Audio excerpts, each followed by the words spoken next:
Hi, I'm a sex and porn addiction therapist, and I'm going to react to Euphoria Season 3. Now, Euphoria as a whole show is controversial because of the copious amounts of nudity and sex amongst minors.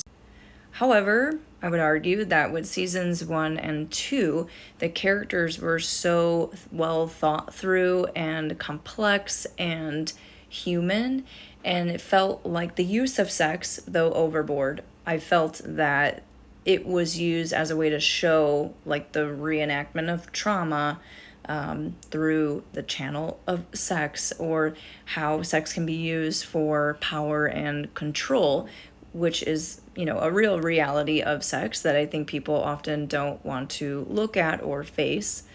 And also, I think that sex was used as a way to mirror where we are as a society, like with sex and things through the phone and through cam modeling and porn and things like that. So it felt more real.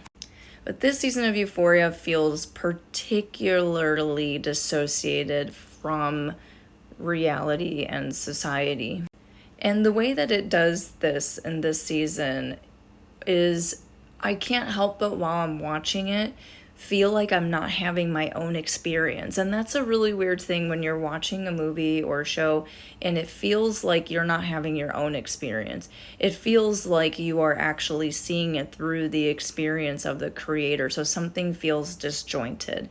I don't know if people know what I mean by that. I wish I had a better way of explaining it, but when I'm watching Euphoria Season 3, I feel like I'm seeing it through the eyes of the creator, meaning that it feels like a humiliation ritual of the actors and actresses. It feels like a person was given the power and the money to play out all these things on screen on HBO. None of the sex that is used in this season feels like it's really adding any depth to the storyline at all. It's sad because where all these really interesting, layered character developmental sparks of the show have been completely reduced to sex. So sex is no longer like a channel of the show as much as now it is the show. I've seen some people say, oh, but it's still like mirroring society and whatnot. It's like, yeah, in ways that's true. Of course, there are women who are on OnlyFans. There are a lot of people that want to get really popular online. There are people that are strippers. Like, yes, that's true. But what is the likelihood that like almost everyone from a neighborhood gets involved in sex work in some way, shape, or form?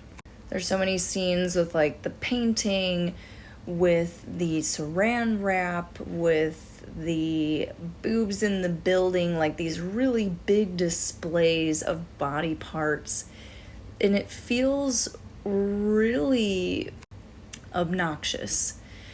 Because as somebody who does work in this world, I can say that, yes, it's true. Like, these things are out there. These things are online, and they're more common than I think people want to face, know, or admit. But I think if it was more of a mirror, then we would be having a different experience of this show. Because if something mirrors society, it makes you question something. It makes you take a deeper look at something and be like, actually, that doesn't work. However, this show is dangling and pushing things in our face, and it's glorifying it, I think, in a way. And I don't know that they were trying to do that, but that's definitely what they ended up doing. People have argued that they glorify drugs in this show, but I actually think they do a good job at not glorifying drugs, because whenever there was drugs around, at least in the first, in all of the seasons, there's always some kind of chaos. We always see repercussions. We always see the effects, the negative effects that it has on people. But when it comes to sex, especially in this season, it feels like the Wild West. Like, it feels like we're not seeing those repercussions. We're just seeing big displays of nudity and sex without any repercussions, which is just not the truth of sex. Sex has repercussions. Sex has an impact on our relationships, positive or negative. That's just That's just what sex is. So I really don't appreciate how Euphoria has painted the image of sex this season at all. And I hope it's over.